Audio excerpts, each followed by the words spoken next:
Assalamualaikum, halo semuanya, ketemu lagi di channel YouTube aku. Di video kali ini, aku akan membahas tentang latar belakang munculnya nasionalisme Indonesia. Ini adalah materi IPS di kelas 8 yang ada di kurikulum 2013. Jadi buat teman-teman yang kelas 8, boleh sambil dibuka bukunya dan kita belajar sama-sama, oke? Oke teman-teman, langsung aja tanpa basa-basi yang terlalu panjang ya. Kita akan membahas tentang faktor apa aja sih yang melatar belakangi terjadinya pergerakan nasional di Indonesia, atau faktor yang melatar belakangi munculnya nasionalisme di Indonesia.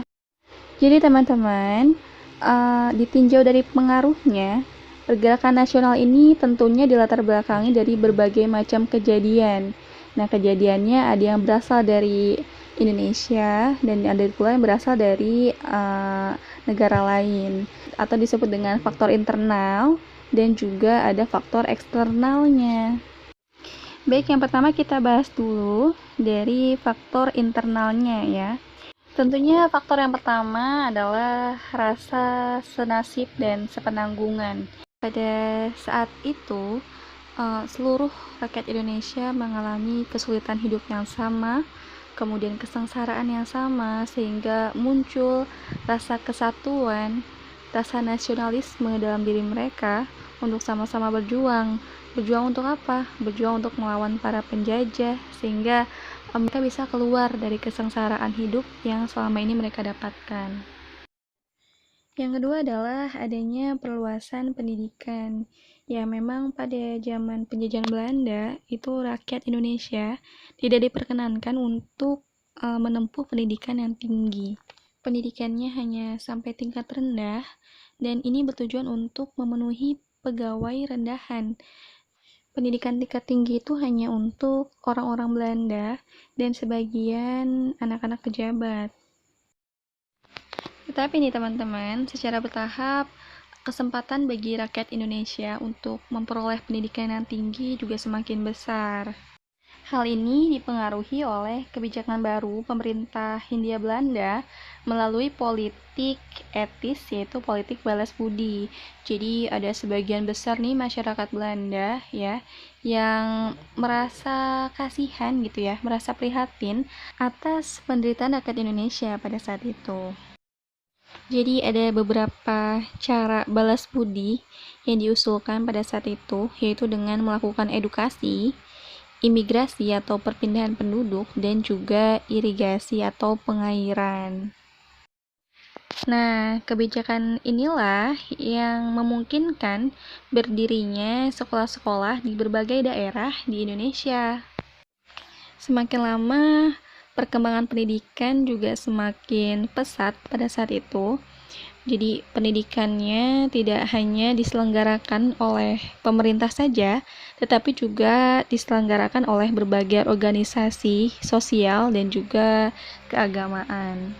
Ada dari agama Katolik dan Protestan yang mendirikan berbagai sekolah di pusat-pusat penyebaran agama Kristen.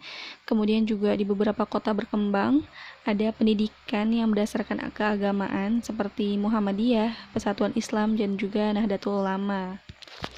Nah, jadi adanya agama juga menjadi peran penting terhadap berkembangnya pendidikan di Indonesia pada saat itu, sehingga tentunya dapat memunculkan rasa nasionalisme di dalam diri rakyat Indonesia pada saat itu, karena pendidikan ini sangat penting dan sangat besar peranannya dalam menumbuh kembangkan rasa nasionalisme. Dengan berkembangnya pendidikan ini nih teman-teman, muncullah tokoh-tokoh berpendidikan yang memiliki inisiatif yang tinggi sehingga mampu mengajak masyarakat yang lain untuk sama-sama berjuang melawan para penjajah. Selanjutnya yang ketiga adalah perkembangan berbagai macam organisasi. Nah, organisasi pergerakan nasional ini tidak muncul begitu saja ya. Awalnya tuh hanya ada organisasi etnis seperti Serikat Pasundan, Perkumpulan Kaum Betawi, Trikoro Darmo, Jong Java, Jong Sumatranen, dan lain sebagainya.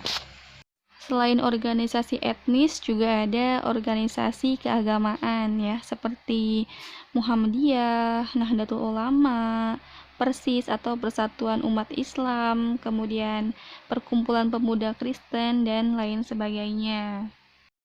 Dan peran wanita juga nggak kalah penting nih teman-teman. Jadi sejak dulu nih emansipasi wanita di Indonesia ini sudah ada. Salah satu pelopornya adalah R.A. Kartini, ya Raden Ajeng Kartini. Tentunya teman-teman sudah sangat mengetahui. R.A. Kartini ini adalah putri dari Bupati Jepara, Jawa Tengah, ya, yang mendirikan sekolah khusus untuk perempuan. Jadi tadi organisasinya ada apa aja teman-teman? Yang pertama ada organisasi etnis, kemudian organisasi keagamaan, dan jangan lupa ada juga peran penting wanita yang memperjuangkan emansipasinya. Dan selanjutnya ada kegagalan perjuangan di berbagai daerah. Loh, kok bisa jadi faktor internal ya? Nah, coba deh kalian bayangkan, kalau misalnya tokoh-tokoh besar seperti Imam Bonjol, Pangeran Diponegoro, Patimura, Sultan Hasanuddin, ya, dan tokoh-tokoh yang lainnya, jika mereka disatukan, akan seperti apa? Tentunya akan sangat mudah bukan untuk menaklukkan bangsa Belanda pada saat itu. Nah, inilah yang melatar belakangi berubahnya perjuangan yang bersifat kedaerahan menjadi perjuangan yang sifatnya nasionalisme, teman-teman. Oke, teman-teman, itulah tadi faktor internal dari latar belakang munculnya nasionalisme Indonesia. Nah, kayaknya agak panjang nih ya kalau harus disambung dengan membahas faktor eksternalnya. Jadi untuk lanjutannya bisa ditonton di video part 2-nya ya. Terima kasih.